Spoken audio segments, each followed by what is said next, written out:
A gente volta agora a falar de eleição, porque os vereadores de Manaus têm que analisar em caráter de urgência a proposta da Prefeitura de liberar a gratuidade dos ônibus neste domingo, dia da votação. E quem tem as informações é a repórter Tamires Cler, com quem eu converso agora ao vivo. Tamires, a Câmara corre contra o tempo para essa votação, não é mesmo? Boa noite para você. Oi, Nayandra, boa noite para você, boa noite a todos. Pois é, o tempo é muito curto, porque a Câmara tem que aprovar amanhã e fazer todo o trâmite de aprovação de um projeto de lei em um dia só. Então tem que passar em 3 comissões, tem ainda que ir para a votação no plenário, o prefeito tem que sancionar e executar. A justificativa do prefeito em pedir esse projeto de lei é que isso garantiria a democracia. E ele garante que também há dinheiro em caixa para pagar isso. A estimativa é de 6,4 milhões de reais. Ele disse que tem dinheiro em caixa, apesar de, nas últimas eleições de 2014, só terem sido pagas em dezembro do ano passado. Foi 6,5 milhões de reais pagos com um certo atraso aí, né? A justificativa também é para que não haja uma corrupção ali na hora de angariar votos, usando essa falta de transporte, levando eleitores ali às urnas, né? E a Comissão de Combate à Corrupção também justificou isso e pediu ao TRE que voltasse atrás, né, Yandra? Tá certo, Tamires. Então a gente só vai ter essa resposta amanhã, todo mundo de olho. Muito obrigada pelas suas informações. Boa noite para você. E o voto é um dever de todo cidadão. A legislação permite que presos que ainda não foram condenados pela justiça exerçam esse direito. Ou seja, apesar do Estado ter uma das maiores populações carcerárias do Brasil, nenhuma unidade prisional vai ter uma sessão eleitoral este ano.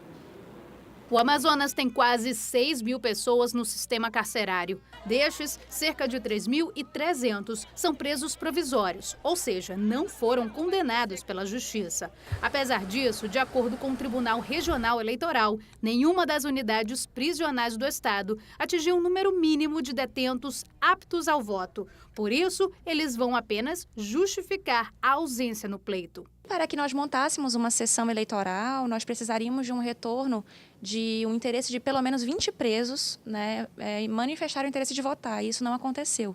Então, é em cada unidade, exatamente. Então, é por isso que a gente não conseguiu viabilizar o voto dos presos provisórios, né? A OAB acredita que, apesar da legislação permitir, o Estado deveria garantir aos presos o direito ao voto, que no Brasil é obrigatório para todos. Se, por um lado, o Estado estabelece a obrigatoriedade do voto, como é que o mesmo Estado, através do TRE e da Secretaria, vem tolhindo o direito dos presos que têm o direito a votar, né, ao não permitir a possibilidade de exercerem sua cidadania? A sociedade precisa entender o seguinte: o único direito que o preso perde é a liberdade. O restante dos direitos são garantidos. E Manaus registrou quase 250 focos de incêndio de janeiro até agora. As zonas em que mais se concentram esses casos são a Zona Norte e a Zona Leste da capital.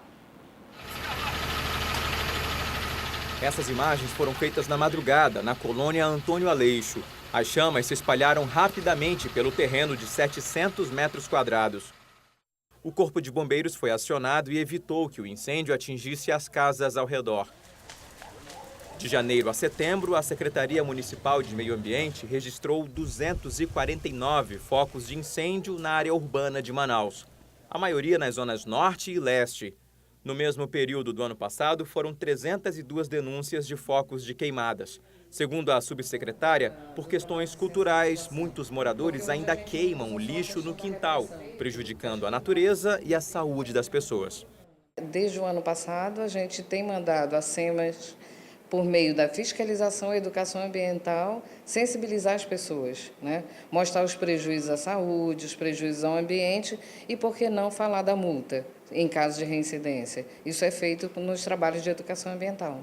A lista de prejuízos é grande: poluição atmosférica, aumento da temperatura, desaparecimento de áreas verdes, erosão da margem de igarapés, acidentes nas estradas ao atingir a rede elétrica, além de incêndios em casas e áreas comerciais e doenças como asma, enfisema pulmonar e bronquite crônica. Ao identificar um foco de queimada, a primeira atitude é informar o Corpo de Bombeiros. A SEMAS também faz fiscalizações com base em denúncias pelo 0800 092 2000.